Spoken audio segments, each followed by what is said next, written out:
All right. Welcome to another wonderful Wednesday morning with Media Monsters. We're glad you're here. That's Jeremy Schreifels. Oh, and that guy over there, that's Danny Galvez. That's right. Glad to be here. Hopefully, you've been learning something on some of these episodes. And today, Jeremy and I thought that we would break out Christmas early. So we're basically going to give you this game in the box. We've got an ebook, we've got podcasts, we've got a book, a Facebook group out there that you can jump in and get all kinds of tips and tricks. But we even have a course on this, but we're going to give you the game in 15 minutes or less on how to launch your podcast. Everything that you need to know, right? Are you ready? You better buckle up. Get your pens out. Get your Remarkables out. That's it. Good to go, right? Okay. Let's go ahead and start. So, Jeremy, if I came to you and I'm like, hey, man, I want to start a podcast. What do I need to do? Well, I think the first thing you need to do is ask yourself, why? Why do you want to start a podcast? What's the point? What message are you trying to get and what audience are you trying to hit? That's the first big question you need to ask, because that's going to keep you showing up every week for your audience and for yourself to create that podcast. It's very important. What if some people think that they're not like, oh, I shouldn't have a podcast or anything like that. That's not me, bro. I can't do that. I think one thing you need to think about with the podcast is like, this needs to be your brand and your voice. Nobody tells your story like you tell it. And you have something to offer at least one person out there. So that's worth it. It's awesome. So how do you use that? Because a lot of people will try to wrap their heads around it and they get stuck in the details. So think about it like this. Your podcast is another extension of your digital business card. It's a place where people can learn to get to know who you are, what you're about, and also make a decision on if they like you, if they trust you, or if they feel like they know you. And this, as you know, is like low-key, highly awesome for sales and qualifying them before they even come to you. You're giving your audience and your future clients an opportunity to say yes or no before they even engage and reach out. And as far as I'm concerned, like I would rather have that all day long than to cold call people or try to get in front of them or create an audience from scratch. It's just an easier, organic way to do it. So, right. So after we answer that question of why, and we have our message and our audience, what do we do next, Danny? Well, we need to come up with a title for what's our show going to be about, right? Who is our target audience, right? We need to find out who we're trying to reach out to, create a target demographic, they call them avatars, right? So I know that's like, what's your avatar? And I hate when people ask that question because they ask it with that kind of like, they do the shimmy right there. And they go, right. So what's your avatar? I'm like, I like people that know what they want and why they want it, and people that want to transact and do business. That's what I like. And it doesn't matter what it is. But basically, the main objective is to solve problems. So we got to find the audience that we solve problems for. Who are they? Is it Debbie, who's 42, who drives a minivan? She's got 3.8 kids, and her husband works full time. Maybe she has a side hustle, or she is a homemaker, but she's got a blended life balance where she's actually able to take care of the kids, be an awesome wife, and also have a little mommy time for herself, right? So their standard median salary in their household might be 250 grand a year. Maybe it's less than that. Maybe it's 150 grand a year. The kids play sports. You see how ad nauseum we can go on and on and on. Right. So you can dive as deep as you want. You really can. So I would come up with a title that's going to basically speak to let's take Media Monsters, for example. That's a wide open topic, right? But it's geared towards media. So what does that mean? Media is a blanket. It covers anything that's audio, video, graphics, the list goes on. That could be emerging technology too, like AI, very important. So we talk about all that stuff here. So think about a title that's going to encompass what your show's about, okay? The next thing would be, as we bleed into that, would be creating an opener for your podcast, right? So right. You want something short, something sweet. Usually 30 seconds is plenty. So you need to come up with maybe 30 to 45 words. Danny's going to cut that out. 30 to 45 words that would give you an opportunity to kind of just give them a quick glimpse. You don't want to overdo it. Just keep it simple. Tell them what it is. Tell them what they may or may not learn and what's coming up in this episode. And on the back end, some people forget about that. Thank them for being there. Tell them what they should do next, whether it's listen to the next episode or where they should go or how they can connect with you, because you don't want them to forget about you at the end of the episode. That's right. Here's an example. Welcome to the Media Monsters podcast, a show that helps to educate, entertain, and bring you the emerging technologies of the future. Here are your hosts, Jeremy Schreifels and Danny Galvez. The back end would sound like, hey, thanks so much for joining the Media Monsters podcast. Subscribe on YouTube to our channel, Media Monsters. Make sure you send us an email or follow us on Facebook on our Facebook group, Monumental Voice Media or Media Monsters. Simple as that, right? So that's kind of the cadence that you want to keep in your head. Like Jeremy said, very short. If you're not a script writer, here's a tool. It's a tool alert. You can go to Chat GPT and type in, write an outro with the following, XYZ. And if you're not familiar with that, go to openai.com. That'll help give you some idea of what that does. It's basically a software, or copy.ai will help you as well too. There's another resource too. A lot of people use Jarvis. Jarvis is a powerful tool. You use Jarvis, don't you, Jeremy? I actually use the Chat GPT. I've used that multiple times. Yeah, it's fantastic, especially if you get writer's block or you get stuck or you've got a lot of things you're trying to course through in the day. Use those tools, put them together. Let's talk about music for your intro and outro, right? So it sounds better when you have like a little music that gives a little flavor and flair to your opener. Where would you go, Jeremy? Well, there's a couple places you can go. Storyblocks.com is a great tool to use. They have royalty-free music. That's really what you're looking for. Stuff that you don't have to pay for after the fact. Shutterstock.com is another one. There are a couple other audio spaces you can just kind of find free audio beds. And we usually recommend you do something that is similar to the energy level of your podcast. Some people are like, have this big, huge, energetic podcast, but they're have this mellow conversation or almost meditation like solo episode. It just doesn't fit together. That's not a good juxtaposition and use of your language and your music and your skills and your brand. Like everything else in your brand, you want it to coincide. So find something that's similar. What we typically do is when we ask people is say, give me 3 references of songs that you like that you think are a good fit. And then let us find something that fits in that vein. Because typically people will have 3 to 5 songs that they're like, I want it to sound like this and this and this and this. You obviously can't use those songs. Those songs are copywritten, which is why we find something that is like that, which gives it the right kind of energy that you need for your episodes. I love it. I love it, man. You said juxtaposition. I was like, ooh, tell me more about that. Can you imagine a show opener with the word juxtaposition? Like in this show, we talk about juxtapositions and other things that are awesome. Here are your hosts, Stan. Hi, how's it going? Welcome to the show. Right? Exactly. That feels perfect. It's great. All right. So the next thing, you need a summary of what your show is going to be about. So that's going to be like a show description. It's different from the description versus what the show notes are, or summary of each individual episode. So let's talk about description. When you're talking about this is like where you shine the light on you, your brand, your company, whatever it may be. This is where you want to include when you hear the term backlinks. I want backlinks featured in there. And like we're talking about your company assets, your digital assets that you have. It might, or your brand assets too. It could be, hey, if you're interested in growing a community of like-minded people that love chewing tree bark, make sure you join the largest community of people, who gather together and chew tree bark. Join us on Facebook. That's where you put the link to your Facebook group. Or you can learn more at our library on treebarkchewers.com. And you put a link there to your, I know this is probably the worst example. People are like, is that a thing?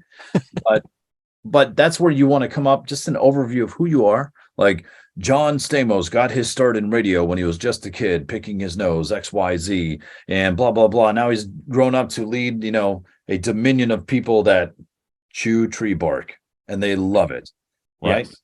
So it outlines the mission, what the whole goal is, who the community is for, and how to connect. That's what your show description should have. So, Jeremy, why don't you talk on show notes a little bit as we go through, like once we start getting into recording episodes? Right. So as you're going to record each episode, you want to go back and give a small little narrative in a show note about that episode. And you can give a short little narrative. Don't just transcribe the audio. People don't want that. They want to hear a little, it's almost a sales pitch, but without it being salesy. So give it a little story and then a couple highlights, maybe 3 to 5 bullet points. Like, here's some things that you can expect from this episode. if it's an interview style, give a little credit and a small bio information about why that guest is important and why they're of value to the audience and why they're of value to that episode.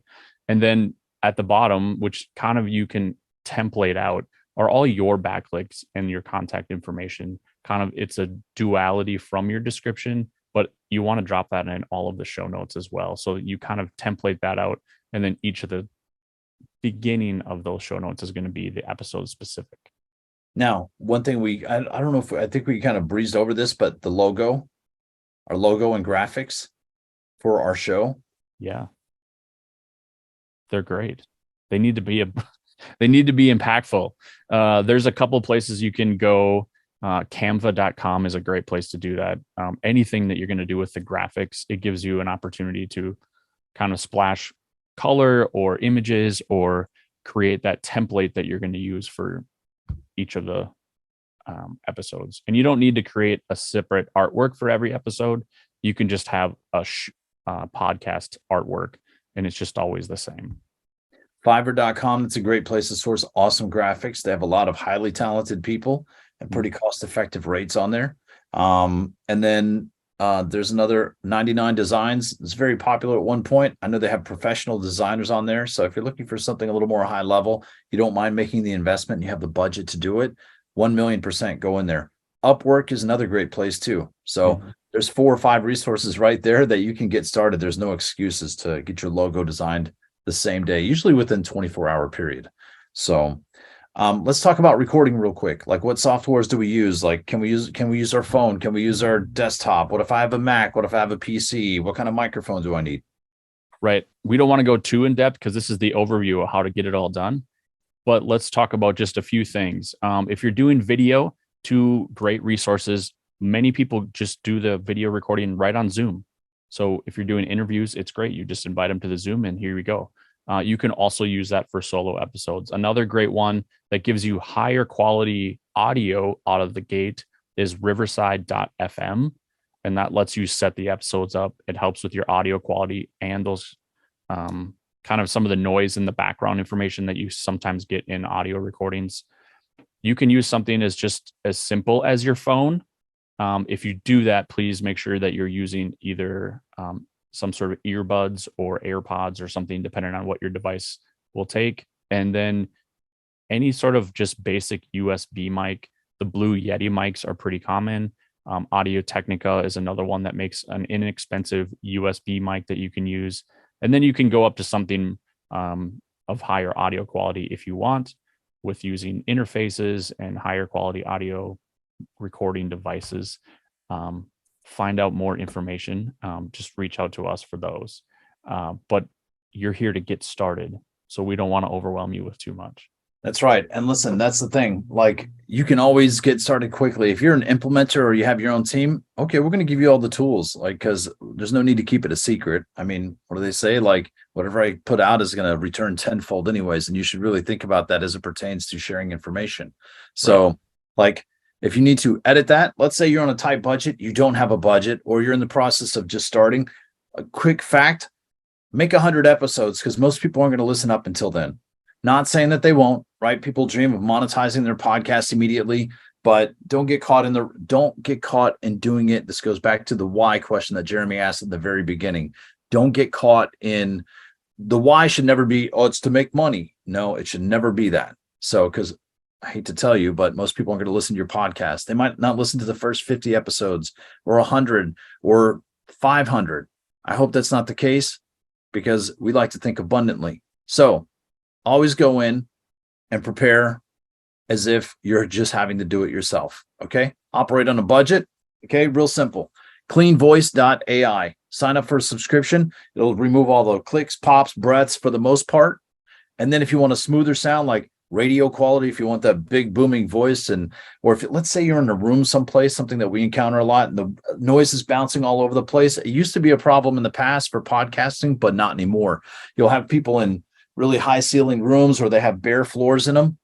You don't have to go into the closet anymore. You can come out of the closet and just run it through Adobe, podcast.adobe.com/enhance. It's a free service. They do have a limit because they're in beta testing right now, but sign up for when they do release it, because it's probably going to be one of the major disruptors for the podcasting and audio space. We've used it quite a bit. It's wonderful. Again, if you don't have the budget or you have a team or somebody that's working with you. So there's a couple of great, powerful softwares that take away all the excuses from you being able to edit, produce high quality podcast episodes. So that's perfect. And now once you've got those high quality podcast episodes and you have the show notes and you have the artwork created, now what do we do with all of that information? Where does it go? How do we get our listeners to listen? Yeah, we got to put them on a distribution platform. So what are a few options, Jeremy? Some real simple, easy ones are anchor.fm. One that we like to use a lot is bcast.fm. There is Simplecast is another one that a lot of people are using. Libsyn, a lot of our clients are using libsyn.com. It works great. And so a distribution platform is getting your podcast out to all of the platforms where people have opportunities to listen to your podcast. And it's just you upload to one space and they're distributing it out to all of those platforms. That's right. And just so you know, too, there's 4 major ones. So kind of like they have the 4 major banks or 3 major banks in the United States, like Chase, Bank of America, and Wells Fargo. They're the same thing for podcasting. So you've got iTunes, Audible, Amazon, like those are big distribution platforms, right? It's the same thing, but there are a lot of little smaller ones. So imagine the smaller distribution points are banks, kind of like Simplecast and Bcast. Those kind of fall in under that blanket, but they're all powerful. Podbean, that's another one too. Right. So keep that in mind when you're going in there. There are no excuses. We're giving you everything that you need in one episode so that you can get started as soon as today. It's a lot of work. It's a lot of homework. There's one other thing I wanted to share. When you're going to promote your podcast, let's say your podcast is scheduled and promoted and uploaded, you're good to go. You're going to need a piece of promo content that you can use. So take an excerpt from that podcast. It's called an audiogram, or you can use a getaudiogram.com is a place where you can sign up, create the graphic with an audio clip up to a minute long. And there's also another service too that you can use that Jeremy uses quite a bit. Right. And that's called headliner.app. And it's very similar to getaudiogram.com. And it allows you to pull that in. The nice part about headliner.app is it allows you to actually put multiple sizes. So if you want to make a reel for TikTok or Instagram or something of that nature, so you can use a vertical versus a square, it makes it very easy for you to do that right inside of the software. I love it. I think that's it. We basically just gave them the game. Right. Sure. So we should have 100 new podcasts starting literally the week after this episode drops. Yeah, immediately. Make sure you tag us on them. We love it when you tag us on things. So it doesn't matter if it's on Media Monsters or Monumental Voice Media. We love it on both places. Obviously, like this podcast is produced by Monumental Voice Media, and we're very grateful for being affiliated and associated, with them. I mean, look, we got the t-shirts. So, right. We have the swag, so it's real. Yeah, it is real. And one thing I will tell you is if you ever get stuck, if it's overwhelming, you don't have the time, the energy, the bandwidth, the staff or anything, and you want to have a discussion about what it looks like to actually get your podcast produced on a consistent basis, and you just want to do the recording, whether it be audio and video or both combined, hit us up. You can go to monumentalvoicemedia.com, click the link and book a time to have a conversation. Because we love talking about podcasts. Yeah, a little bit. Sometimes only on Mondays. Yeah. Mondays.